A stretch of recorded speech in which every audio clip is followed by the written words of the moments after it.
Praise the Lord. கர்த்தருக்கு ஸ்தோத்திரம். ஆண்டவராகிய இயேசு நாமத்திலே உங்களை நான் ஆசீர்வதிக்கிறேன். நீங்கள் அனைவரும் ஆசீர்வாதமாக இருப்பீர்களாக. இந்த காலையில வந்திருக்கிற உங்களை கர்த்தர் ஆசீர்வதிப்பாராக. இந்த நாளின் தியானத்திற்காக ஒரு வேத பகுதியை நாம் வாசிக்க கேட்போம். 2 பேதுரு 3ஆம் அதிகாரம் 9ஆம் வசனம் நாம் யாவர் அறிந்திருக்கிற வேத வசனம் தான். கொஞ்சம் நாம் தியானித்து பார்ப்போம்.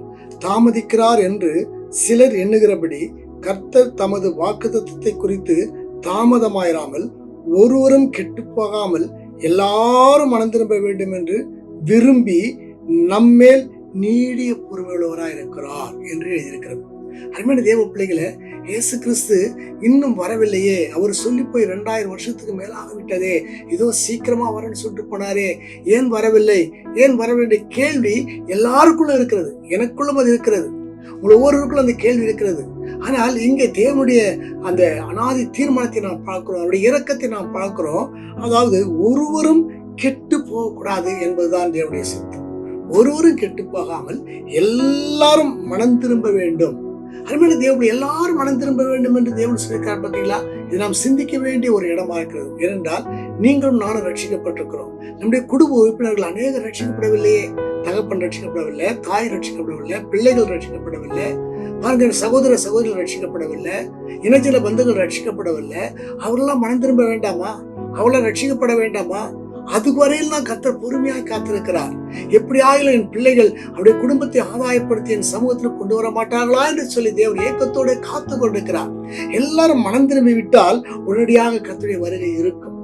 ஏனென்றால் ஆண்டவராகிய தேவன் சொல்ல எல்லாரும் மனம் திரும்ப வேண்டும் என்று விரும்பி நம்மேல ரட்சிக்கப்பட்ட நம்மேல தேவன் நீடிய பொறுமையுள்ளவராக இருக்கிறார்.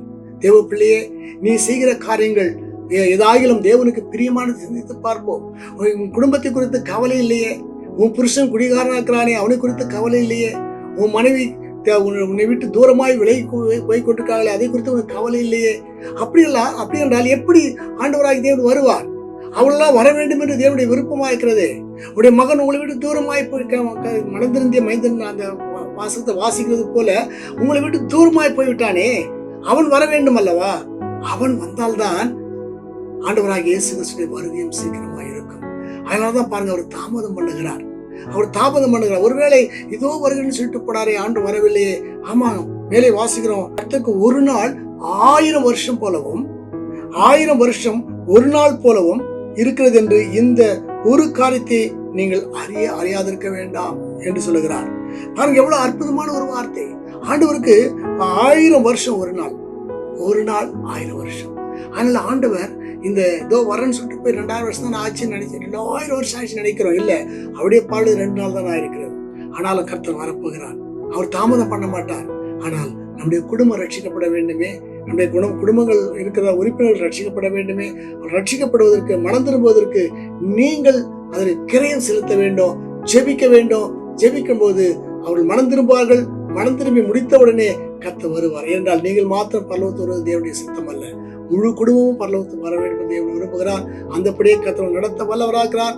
ஒப்பு கொடுங்க, கர்த்தருடைய ஆசீர்வாதமாக நாம் ஜெபிப்போம். பரலோக பிதாவே, ஸ்தோத்திரம் செலுத்துகிறோம். இயேசுவின் நாமத்தில் வருகிறோம்.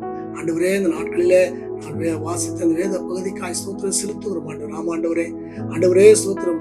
2000 ஆண்டுகளுக்கு மேலாக என் தேவன் கர்த்தா வருவது தாமதமாகிக் கொண்டிருக்கிறது. காரணமே ஆண்டவர் என்ன என்று தெரியாமல் காணப்பட்டோம். நாளிலே நீர் கொடுத்த வார்த்தையின்படி பார்க்கும்போது என்னுடைய குடும்ப உறுப்பினர்கள், என்னுடைய குடும்பத்திற்கு தான் ஒவ்வொரு குடும்ப உறுப்பினர்களும், தாய் தாப்பனாரும் சகோதர சகோதரிகளும் பிள்ளைகளும் ஆண்டவரை மனம் திரும்பாமல் காணப்படுவது நிமித்தமாகவே நீர் தாமதிக்கிறேன் என்று சொல்லி நாளை அறிந்து கொண்டோம். ஆண்டவரே, அதற்கான காரியங்களை கர்த்தாவே ஸ்தோத்திரம் வாய்க்க பண்ண முடியாது. நாங்கள் திறப்பின் வாயிலை நின்று குடும்பத்துக்காக ஜெபிக்க உதவி செய்ய நாங்கள் ஜெபிக்கிறோம்.